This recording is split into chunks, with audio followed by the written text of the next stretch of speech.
ಶ್ರೀ ತರಳಬಾಳ ಜಗದ್ಗುರು ವಿದ್ಯಾಸಂಸ್ಥೆ ರಿಜಿಸ್ಟರ್ ಸಿರಿಗೆರೆ. ಜ್ಞಾನದ ಬಲದಿಂದ ಅಜ್ಞಾನದ ಕೇಡು ನೋಡಯ್ಯ. ಸ್ವಾತಂತ್ರ್ಯ ಜ್ಯೋತಿ ಪ್ರೌಢಶಾಲೆ ರಂಗಾಪುರ ನೂಲೇನೂರು. ನಾವೆಲ್ಲರೂ ಈ ದಿನದಂದು ಒಂದು ಚಟುವಟಿಕೆಯನ್ನು ಮಾಡುತ್ತಿದ್ದೇವೆ.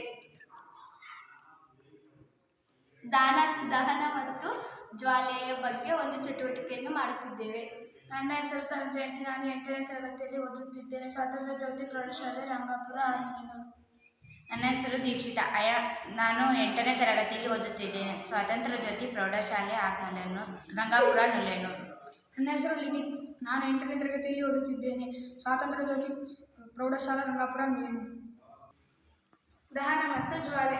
ನಾವು ನಮ್ಮ ಮನೆಗಳಲ್ಲಿ, ಕೈಗಾರಿಕೆಗಳಲ್ಲಿ ಹಾಗೂ ವಾಹನಗಳಲ್ಲಿ ವಿವಿಧ ಇಂಧನಗಳನ್ನು ಬಳಸುತ್ತೀವಿ.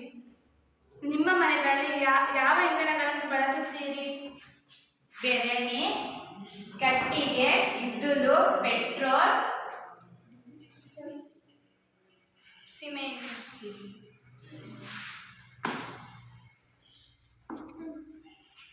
ಬೆರಣಿ, ಕಟ್ಟಿಗೆ, ಇದ್ದಿಲು, ಪೆಟ್ರೋಲ್, ಡೀಸೆಲ್, CNG ಇತ್ಯಾದಿ ಇಂಧನಗಳನ್ನು ಬಳಸುತ್ತೇವೆ.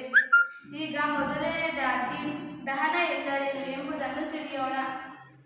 ಒಂದು ವಸ್ತುವು ಆಕ್ಸಿಜನ್ನೊಂದಿಗೆ ವರ್ತಿಸಿ ಉಷ್ಣವನ್ನು ಬಿಡುಗಡೆ ಮಾಡುವ ರಾಸಾಯನಿಕ ಪ್ರಕ್ರಿಯೆಗೆ ದಹನ ಎನ್ನುವರು. ದಹನಕ್ಕೆ ಒಳಗಾಗುವ ವಸ್ತುಗಳಿಗೆ ದೇಹ ವಸ್ತು ಎನ್ನುವರು. ಇದನ್ನು ಇಂಧನ ಎನ್ನುವರು. ಇಂಧನವು ಘನ, ದ್ರವ ಮತ್ತು ಅನಿಲ 3 ಸ್ಥಿತಿಯಲ್ಲಿರುತ್ತವೆ. ಘನಕ್ಕೆ ಉದಾಹರಣೆ ಕಲ್ಲಿದ್ದಲು, ಕಟ್ಟಿಗೆ, ಇದ್ದಿಲು, ಬೆರಣಿ. ದ್ರವ ಸೀಮೆಎಣ್ಣೆ, ಡೀಸೆಲ್, ಪೆಟ್ರೋಲ್. ಅನಿಲ LPG,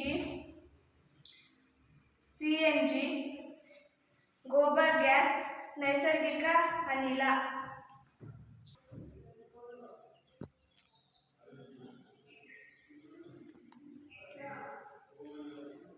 ಈಗ ನಾವು ಮೆಗ್ನೀಷಿಯಂ ತಂತಿಯನ್ನು ತೆಗೆದುಕೊಂಡಿದ್ದೇವೆ. ಅದು ಗಾಳಿಯೊಂದಿಗೆ ಹೇಗೆ ವರ್ತಿಸುತ್ತೆ ಎಂದು ತೋರಿಸುತ್ತೇವೆ.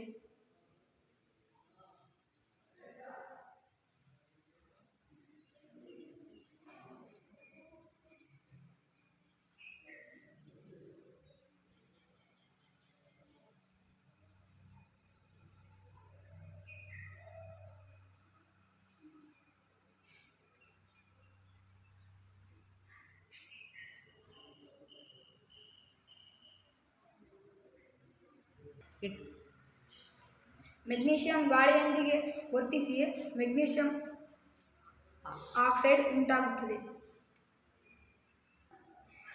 ಈಗ ಇನ್ನೊಂದು ಚಟುವಟಿಕೆ.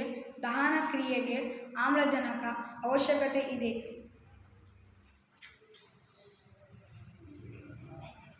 ಇಲ್ಲಿ ಮೇಣದ ಬತ್ತಿಯು ಉರಿಯುತ್ತಿದೆ.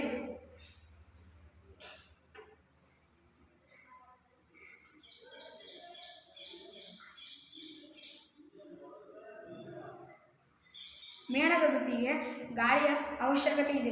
ಗಾಳಿ ಇಲ್ಲದಿದ್ದರೆ ಅದು ಉರಿಯುವುದಿಲ್ಲ. ನಾನು ಒಂದು ಮೇಣದ ಬತ್ತಿಯನ್ನು ಹೊತ್ತಿದ್ದೇನೆ. ಮೇಣದ ಬತ್ತಿಯ ವಿವಿಧ ಅಂಗಗಳನ್ನು ಗುರುತಿಸುತ್ತೇನೆ. ಮೇಣದ ಬತ್ತಿಯ ವಲಯಗಳನ್ನು ಗುರುತಿಸುತ್ತೇನೆ. ಅತ್ಯಂತ ಬಿಸಿ ಭಾಗ. ಇಲ್ಲಿ ಮೇಲೆ ಕಾಣಿಸ್ತಾ ಇದೆಯಲ್ಲ, ಇದು ಅತ್ಯಂತ ಬಿಸಿ ಭಾಗ. ಮಧ್ಯ ಬಿಸಿ ಭಾಗ. ಇದು ಮಧ್ಯ ಬಿಸಿ ಭಾಗ.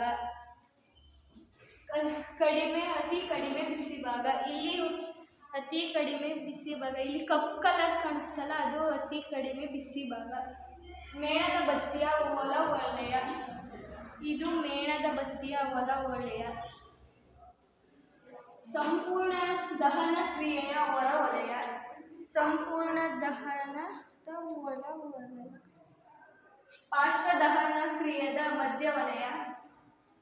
ಇಲ್ಲಿ ಕಾಣಿಸ್ತಾ ಇದೆಯಲ್ಲ, ಇದು ಪಾರ್ಶ್ವ ದಹನದ ವಲಯ. ಮೇಣದ ಬತ್ತಿ.